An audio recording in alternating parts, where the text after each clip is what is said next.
Okay.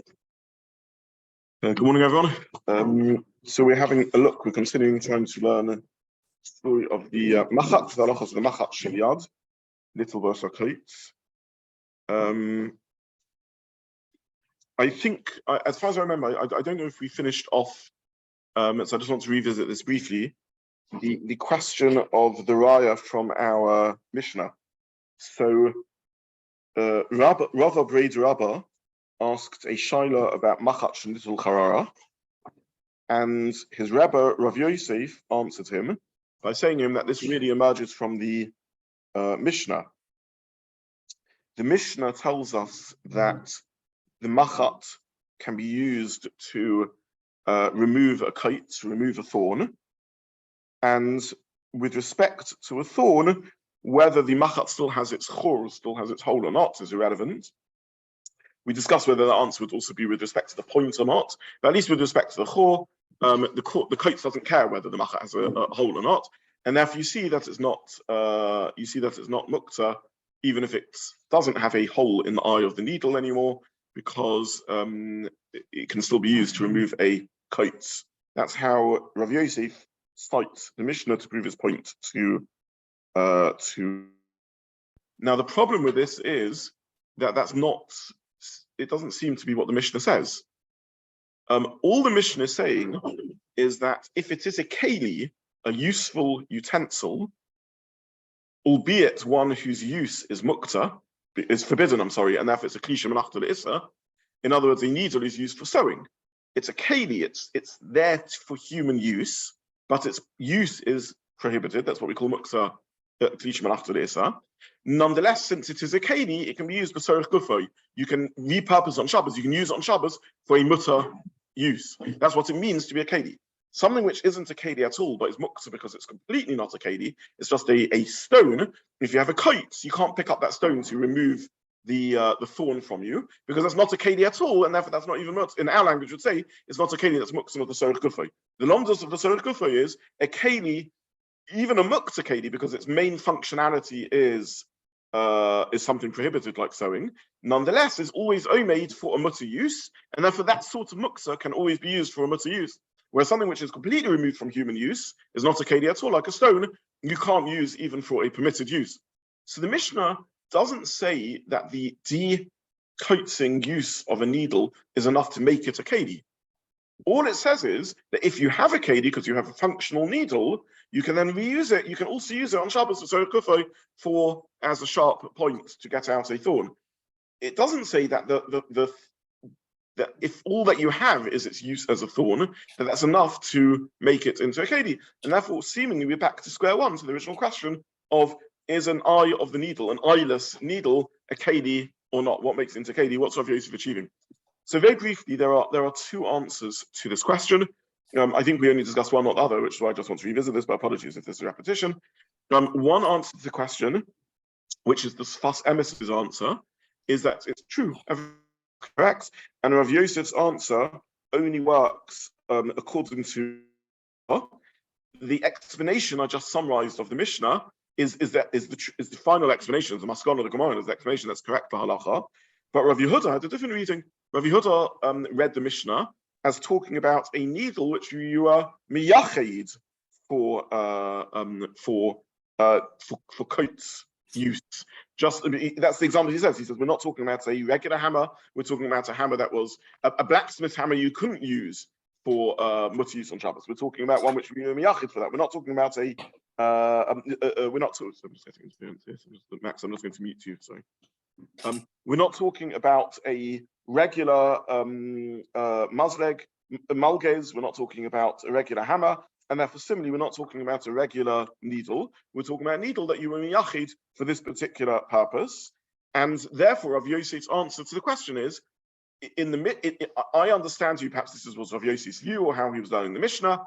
If you're reading the Mishnah to say that a needle dedicated, set aside for removing thorns isn't Muktza, that needle wouldn't become Muktza just because it loses its hole. Why on earth should it become Muktza? Because it loses its eye. With respect to removing thorns, the eye is irrelevant. But Enochanami, if we're talking about a regular needle which is used for sewing, then I would agree that the removal of the eye is relevant to the functionality of the needle. That's the Sfas Emes reading. The alternative explanation you can say, which is just in Peshat, is that Rav Yosef is simply coming from the language of the Mishnah. Because since the Tana in the Mishnah uses the language of Machat, kadei little bosakot, it doesn't sound like he's saying a Machat can be used in this absurd and unusual manner to remove a coat. He seems to be saying a Machat has always the functionality of little bosakot, and therefore he says that would be enough to maintain it as a Kli. So he's not coming from the Halacha of the Mishnah, he's just coming from the language of the Mishnah, which the Mishnah seems to suggest that coat removal is a pretty normal thing to do. I don't want to repeat the discussion I had with Karen last time, but for those who remember the discussion, what I'm saying is vanishingly close to his point, which is that the Mishnah seems to be saying a little bit more than just anything which is a keli you can use for any abnormal use. It seems to be saying almost as if this is an alternative regular use of the machat. That's what the language of the Mishnah implies. Be that as it may, that's the point that I think I touched on last time, but didn't manage to completely finish, and I just wanted to tie up the loose ends. In relation to that Rabbi Yosef is talking about the kuba v'chehetning in the school. But at the end of his answer, the answer is only talking about SheNital chodah, i.e., it's unusable for taking out the toss, but only the sharp end. Sorry, who are you? At the end of the Sfat Emet, he's talking about when is it permitted, but it's not permitted, obviously, when the pointer is not there. Okay, so this gets to the thing we discussed earlier, which is Rava bar Rabba asked the Shaila of his Rava Breid's Rabba asked the Shaila of his Rebbe about two things: a needle that's lost its eye and a needle that's lost its point. In the language of the Gemara, it only responds about a needle that's lost its eye. And there's a logic to that, because whether the needle is eyeless or has an eye is irrelevant from the Kotz's point of view. It doesn't answer about whether a needle has lost its point, whether the same thing would apply. So what do we do with this? So Rabbeinu Chananel says they're the same. A Kotz doesn't need a sharp point. Either of Yosef's answering both. The Mishnah Berurah says he's Mesupik. He doesn't know what that Halacha would be. That's what we saw. So Emes casually slips between the two, because evidently he didn't consider that to be significant. So he's okay to jump from one to the other, because he understands the Gemara is talking about the eye and the chud.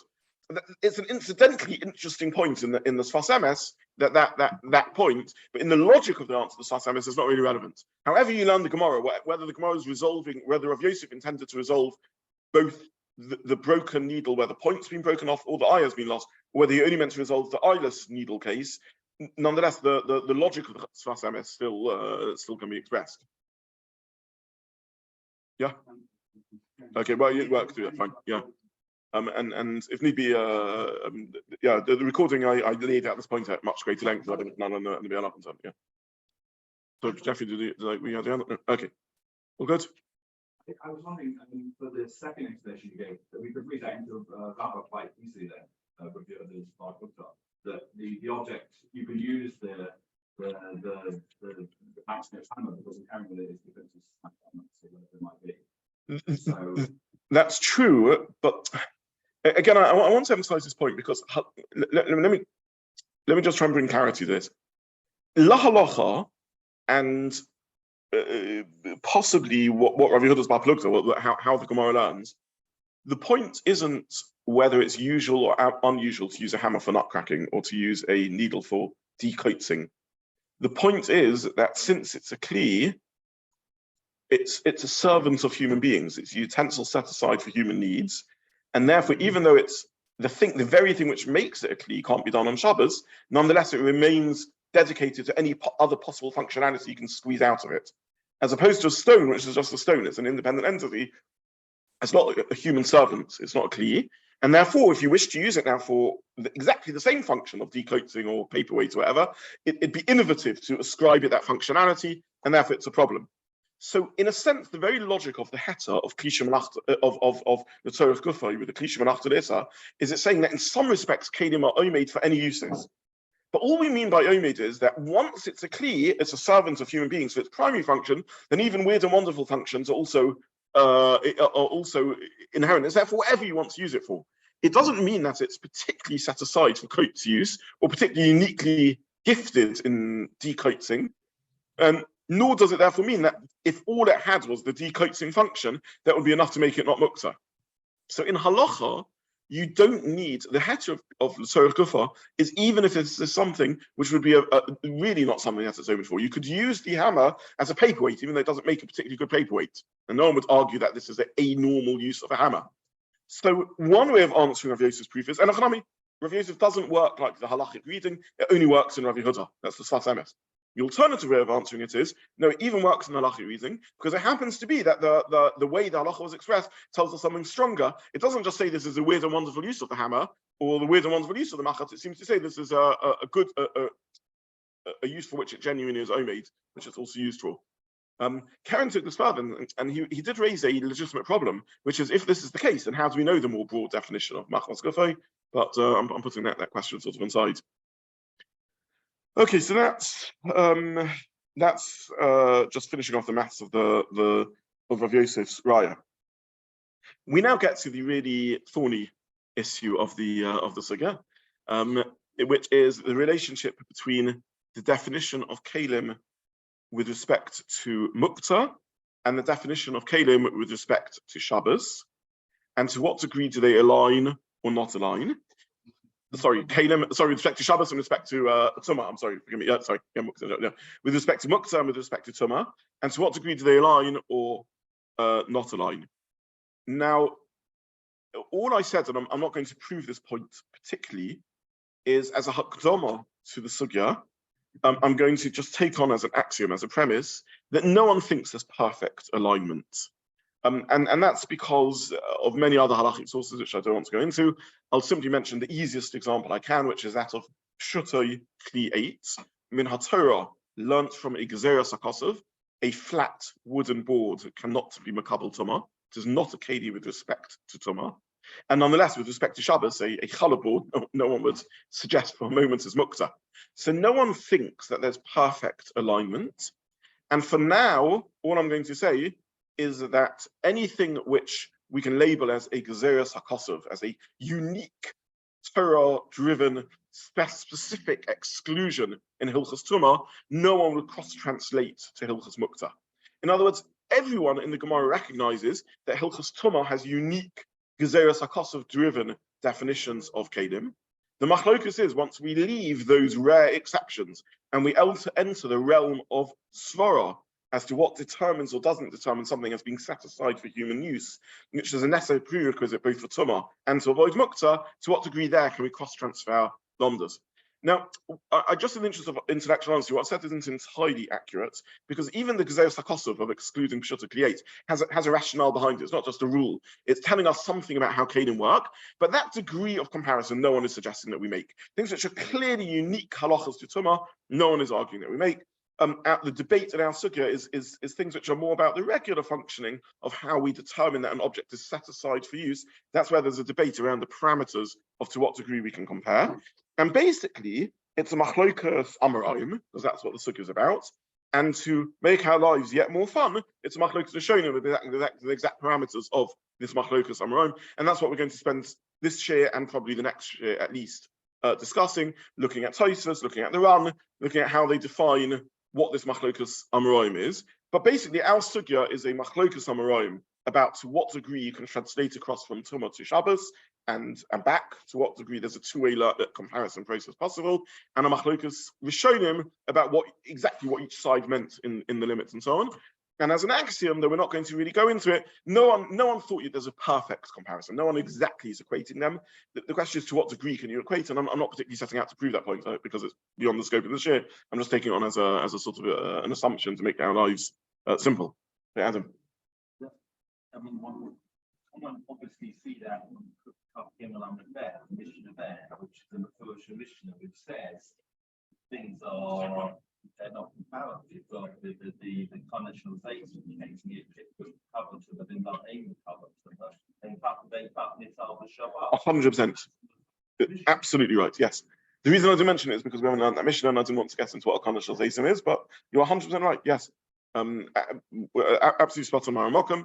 There's and the Rishonim bring this indeed that you see from conventionalization that there's a limit to the comparisons that we make. Yeah, 100%.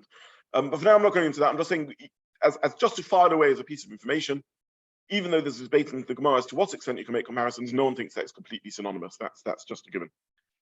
Okay, so let's now try and learn the actual content of our sugya and see what emerges. And I'm afraid we're going to sort of plunge straight into the world of Tosas. I don't have a way of explaining the sugya neutrally. In other words, all I can do is share the reading of the sugya that emerges according to I think we'll focus just on two Rishonim because it's complicated enough as it is. The Rishonim I'll focus on. I hope I mentioned last time to have a look at Tosas, and I think I printed the run. Did I print the run in the source sheets? Yeah, the run. Excellent. Yeah. So I would urge everyone to have a look at the runs and these Me'iris and so on.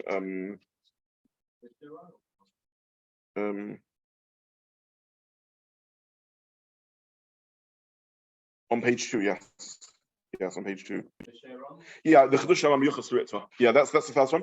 It'd be nice if you could see the later sources also, the Me'iri and the other run. I'll just give a bit of background just to avoid confusion over here. The run wrote two types of commentary on Masechet Shabbat and on Machat actually. One is a regular flowing commentary like many other Rishonim do, like the Rashba and the Ritva and the like too. And the second is he wrote a commentary on the Rif. So the Rif, as we know, halachically summarized the Gemara, and the Ran wrote a commentary on that in which he explains how the Rif paskins in the Gemara and how the Rif explains it and so on. So we effectively have two runs on Shabbos. In addition, to confuse matters, until fairly recent times, the commentary of the run on Shabbos was misascribed to the Ritva. It was mistakenly ascribed to the Ritva, and it's only since the Chidah flagged this and on that it's become slowly realized that actually what we called the Ritva on Shabbos is really the run on Shabbos. So I put it in the source of Chedush Aran and in brackets Miyuchas Ritva, ascribed to the Ritva. To make matters yet more fun, in the meantime, there's been discovered what we think is the authentic Ritva on Shabbos. So we effectively have two runs floating around on Shabbos and two Ritvas floating around on Shabbos, and you have to keep track of which one's which. We're not going to go into all these complications. I'm just going to label what we're learning as the run, what we nowadays consider to be the parish of the run on Shabbos. The truth is, in a sense, it matters because it's nice to get these things right, and particularly when you want to make sure you're saying things consistently. There's no doubt that these are works of extremely important Rishonim, and others they're not. These are manuscripts that have been found that were used through all the generations, that were certainly from the bottom medrash of the Rishonim, and you can see their mastery of the Gemara from these sources. So these are authentic texts, but whether they were the Ran or the Ritva and so on is okay. Okay, let's but that's what we're going to focus on, the Ran and the Tosas. And if you're able to, go to more of the sources also. Now, Tosas says that the pshat in Tosas Tiva Maskil Mitzvah Inyan says that. Sorry, let me just begin with the Gemara. So the Gemara asks a question, Masechet, Machat, bein nekuva, bein she'einu nekuva, Muktza l'taltal b'Shabbos. Whether the Machat has an eye or doesn't have an eye, you're allowed to move it on Shabbos. V'lo amru nekuva ela l'inyan tumah bilvad. And the criteria of nekuva is only with respect to tumah. So this seems to be explicit that you can't compare Tumah and Shabbos, unlike Rava's attempt to make a comparison. Tigama Abaya aliba Rava. So Abaya leapt to the defense of his Bar Plugda Rava, and he says, "Begolmi oskinon." We're talking about as yet unmanufactured needles. We're not talking about manufactured needles that broke. We're talking about unmanufactured needles. We mentioned last time from the Rabbeinu SheNital, who taught us how the production process worked. They used to take metal, beat it thin until you got a wire, and then they would snip the wire at appropriate lengths to make a needle. They would then sharpen one end of the needle to make a chud and pierce an eye in the other end, and that's how a needle was manufactured. If the eye snaps off, then you are left with a needle that's shorter than you really want a needle to be, which seems to be the reason why they would discard the broken needle. Whereas in the case of the golem, what that means is a golem is an unformed mass. All you have is the wire that hasn't yet been punctured, hasn't yet had the eye put in. So that's why the golem has more potentiality than the broken needle. The broken needle has the eye snapped off, so it's now deserves discarding unless you want a super short needle. You could do that, but it's less useful. Whereas the golem, the unformed wire strip that hasn't yet had the eye punched in it, is still a good potential needle. You may choose or not choose to put an eye in it, but nonetheless, it's still potentially useful. So it sounds, yes. Correct. Yes. Someone where there might be significant. Yes, it's a correct. Yes, yeah. If it's totally unmanufactured, it's known as a lump of metal. And that's like a stone. Could be on a wheel. Yeah. No. So something has to have happened to it. It has to be somewhat there. It sounds like from the Rabbeinu Chananel and from the Gemara that it's already, you've got everything you would need in a needle, but it's not yet formed into needles. It's an already snipped wire to needle length, but it hasn't yet had the hole drilled into it, and it hasn't yet had the sharpener. The end sharpened. That's what sounds like from the Gemara, just as pshat in the sugya. And therefore, Abaya's lomdus is as follows. Abaya's answer is as follows. He says, with respect to an unmanufactured, as yet not fully manufactured needle, it's just an unformed needle shape without everything in it. Sometimes you make it into a kli, sometimes you don't, depending on whether you choose to finish it off. But where the needle is completely is broken, no one ever remanufactures it, they chuck it out. Either because, I said last time, either because it's too short now and therefore it's not useful, or because you've already got the product at home and you're not a manufacturer. And as manufacturers have drill equipment and sharpening equipment to put eyes in needles and sharpen them, whereas regular home users don't, and maybe that's what's going on here. I'm not entirely sure, but either way, a broken needle, you chuck an unmanufactured needle is mid-process, so maybe you finish it off, maybe you don't. That's the maths of the sugya. Sorry, did you? Maybe you finish it off into the needle, or yes. you leave it without it, in which case it's perfectly adequate pin. That is 100% true. The question is why do you chuck out a broken one? Why is a broken one worse than an unmanufactured one? I think the answer is either because it's not what you wanted it for, or because it's become shortened when it became broken. I'm not. Yeah, exactly. But I'm speculating here. I didn't find in the Gemara or the Rishonim a clear answer to why you chuck out. Were the broken thing to be identical to the unmanufactured one, and why do you chuck one out, not the other one? Either psychology, because it's broken, or because hassle, because you're not a professional, or because it's too short now. I'm just. Yes, exactly, because a needle you need to be able to grasp and manipulate with dexterity to sew, whereas a pin you just put in, exactly. Yeah. Okay, so that's the pshat of the sugya. Now Tosfos explains this logic, and he says that the broken needle, what is the logic exactly over here? In other words, what's the Gemara doesn't finish off the therefore. It just says that with respect to an unmanufactured needle, you sometimes complete the manufacture. Therefore, that's enough for Shabbos. Whereas the broken needle, you chuck out. Therefore, it's not enough for Shabbos. What would be the din of these two artifacts with respect to Tumah? What's the causal chain between? What is the new relationship that we're establishing between Tumah and Shabbos? In other words, when Rava was attacked, fi Abaya's defense from this Mishnah, the suggestion was there is no relationship between Tumah and Shabbos. You Rava wanted to argue there is a relationship. There isn't a relationship because you have an explicit source which says lo amru nekuva elul and Tumah bilvad, that Shabbos and Tumah are different. So we ruptured the link. Abaya's leaping to Rava's defense very, very nobly. He's leaping to his Bar Palukta's defense, and he says, no, there is still a link. But what exactly is the new link that he's establishing? So Tosfos tells us the equation is as follows. Tosfos says that the broken needle, with respect to Tumah, you can't repurpose. You can't be miyached it to now become a pin or a coat remover rather than a needle. Yichud wouldn't help. In other words, what's the difference between a kli and a non-kli? Basically, is it set aside for human use or not? That a stone is just a stone, whereas a kli is a kli. How do you set things aside for human use? Well, it depends how far they are from human use, how common they are, and various other such factors. If they are something which is manufactured, made, and you manufacture it into a kli, that certainly is enough to make it into a kli. What about yichud? You have an object which is fundamentally not particularly useful. Can you be miyached it to be a kli? Is it enough just that I specify it to be a kli?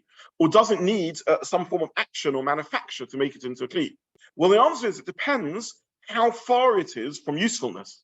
If it's fundamentally just a piece of rubbish, a piece of junk, you can't just say, "Oh, I want to use this junk." According to in Halacha, this is certainly true. According to Tosfos, that's what's going on over here in this case. It's not enough just to be miyachid and in your mind say, or even verbally say, "Oh, I'm going to start using this as a pin," because it's fundamentally a piece of junk. You may happen temporarily to enjoy, or it may be convenient to use a piece of junk for an implement. But as soon as you don't need it, you're going to chuck it out without a second thought. You haven't really made it into a kli. Again, if you are outdoors in your garden or on a picnic and lying on a field enjoying nature, and you have some paperwork to get through, you may temporarily pick up a stone. So you're enjoying the sunlight and the grass, and you're lying on your back in the grass doing your paperwork. You may temporarily pick up a stone just to use as the paperweight. That yichud doesn't make the stone into a keli, because the stone is a stone. It's not a keli. You're on an ad hoc basis using it. You're not really repurposing it. So Tosfos says that the logic of the Gemara of Abaya's defense of Rava is that a broken needle is a stone. It ceases to be a kli in any meaningful way, and therefore you can't be miyachid it for tumah and tara purposes. It's not enough to say, but I'm going to start using this. All you're saying is, I want to use a piece of rubbish temporarily. Fine, you're entitled to use pieces of rubbish if you wish to. That doesn't make it a kli. It's not a kli. It's rubbish. It's not enough to be miyachid it. That's the strength of force the Gemara is saying. It's given to Adam Katten. Therefore, with respect to tumah, you can't be miyachid it. It doesn't help just to be miyachid it. It wouldn't make it a kli that's makabel tumah, because it's not making it a kli. Rava's beautiful answer is, Abaya's leaping to the defense of Rava's beautiful answer is, you took me too far. When I said there's a link between tumah and Muktza, I meant something much more subtle. What I meant to say was that a keli that you can't repurpose for tumah, that yichud doesn't help for tumah, must be Muktza with respect to Shabbos. But if yichud would help with respect to tumah, even though you haven't bothered being miyachid it, and therefore it's still not makabel tumah because you haven't been miyachid it, that wouldn't be Muktza for Shabbos. In other words, Muktza for Shabbos is determined by ability for it to be a kli, even if I miyachid it as a kli. But if you can't be miyachid with respect to Shabbos, it must be Muktza. So Tosfos has taught us his understanding, and it's a beautiful piece of reasoning. Tosfos has taught us his understanding of the more nuanced relationship between tumah and Muktza that Abaya is explaining to us in Rava as he leaps to Rava's defense. And he says, you've misunderstood how this works. Rava is saying that a broken needle is so broken that with respect to tumah, you can't be miyachid it. All you would be doing is saying, I want on an ad hoc basis to use a piece of junk, but that doesn't make it a keli. And therefore, with respect to Shabbos, it would be Muktza. Whereas an as yet unformed needle is not a keli with respect to Muktza because it's as yet unformed, but you can make it a needle any day you want, anytime you want, and therefore with respect to Muktza, it has enough potential to be a kli. Muktza is determined by, could I purpose it as a kli? That's enough of a relationship to human need, whereas if it can't repurpose it with a kli with yichud alone, you'd have to make a physical change to the object. You can take a stone and polish it and make it into a paperweight or carve it out. No one would argue with that. But you can't just be miyachid a piece of rubbish into a kli just by machshava alone. Such a thing must be Muktza with respect to Shabbos. That's the nuance that Abaya adds into the understanding of Rava, according to Tosfos. Yes. When we were learning, we feel like how it fits into what our thought does to the previous Tosfos about Kelim, where Tosfos allows you if something broke. Yes. But Tosfos saying that if you could repurpose it, even though in all intents and purposes it's a broken shard of glass, that was okay. Okay, so I wasn't going to go into this now, but it's a very fair question. Tosfos there is arguing with Kelim that there's two sorts of Kelim, really, Tosfos says. One type of Kelim is where it has the original use still lingers, and another one is where the broken piece is automatically and obviously now has a new functionality. This doesn't fit either category. That's why this isn't that sugya of Kelim. And the discussion over there in Tosfos is, if you have something which breaks, but the remaining piece either still lingers with the original category or has an obvious new function, then that's part of being a keli. A keli, again, is the servant of its master. It's a human servant. And therefore, Tosfos is arguing that even a broken keli, if a new use or a continued lingering use clicks in, then maybe that wouldn't be Muktza because it's just a remaining functionality that's there. And then Tosfos makes a distinction between whether that happens on Shabbos or doesn't happen on Shabbos and so on. Here we're talking about where this didn't happen on Shabbos. This happened long before Shabbos. And we're also talking about something which doesn't by default click into its new use because it's as yet an unmanufactured needle or it's a broken needle, which is discarded, doesn't automatically become a pin. And that's where this sugya is emerging from. Yeah. According to Tosfos' understanding that it's not Muktza, it's SheNital. Yeah. To what extent is it SheNital for any language? You can move it to the state, makoma, and before. The Gemara here is saying that it is identical to the needle of the Mishnah. That's rather, again, you're asking this on Tosfos, but it's not really a Tosfos question. It's a mass of a sugya question. Tosfos means that it can be moved. It's not Muktza on Shabbos. Does that mean it's not moved on Shabbos for I need to use the item itself? And the distinction comes out with the run. In Tosfos's view, you're not asking a question on Tosfos, you're just asking Pshat and Gemara. You're right, the Ram says not like that. But Tosfos, again, let's just step back. The Mishnah says that a needle is not Muktza, can be SheNital. What does the Mishnah mean? It's not at all Muktza, it can be moved the Sorech Gufay. Let's go with it means it can be moved the Sorech Gufay. It's what we call Muktza casually, but it's a certain type of Muktza. It's a Klisha Menachta Issa, which is Muktza stam, but can be moved the Sorech Gufay. Then the Gemara asks, is a broken needle the same as that?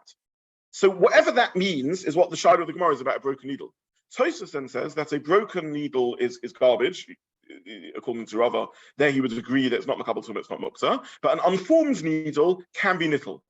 Can be SheNital means what? Can be SheNital as per the regular halacha of a needle. What is the regular halacha of a needle? Go back to Mishnah, and we saw that's a Sorech Gufay. So in Tosfos' reading, we're not rewriting what the word SheNital means. That was never the discussion of Gemara. It was a Mishnah says it's SheNital, and now I think in the Ram you're 100% right. The Ram begins rewriting what the word SheNital means. But in Tosfos, we're not. That's why it was Yeah. It's not distinguishing between. Yeah, 100%. Yes. Yeah. In other words, in Tosfos' reading, your question is not a question on Tosfos. That's the Gemara. In the Ram's reading, it enters into how we. Yeah. Okay, so just to summarize, so we're not confused, we will see on Tuesday Mitzvah Hashem the run. But for now, Tosfos' reading is we have a mission that tells us the Muktza status of a needle is something that can be moved with the Sorech Gufay. Let's just go with Rabbi Yehuda's reading, and not with Rabbi Yehuda with the Maskana of Gemara's reading. A needle can move the Sorech Gufay. The Gemara asks, what's about a broken needle or an unformed needle? Can that also be moved the Sorech Gufay?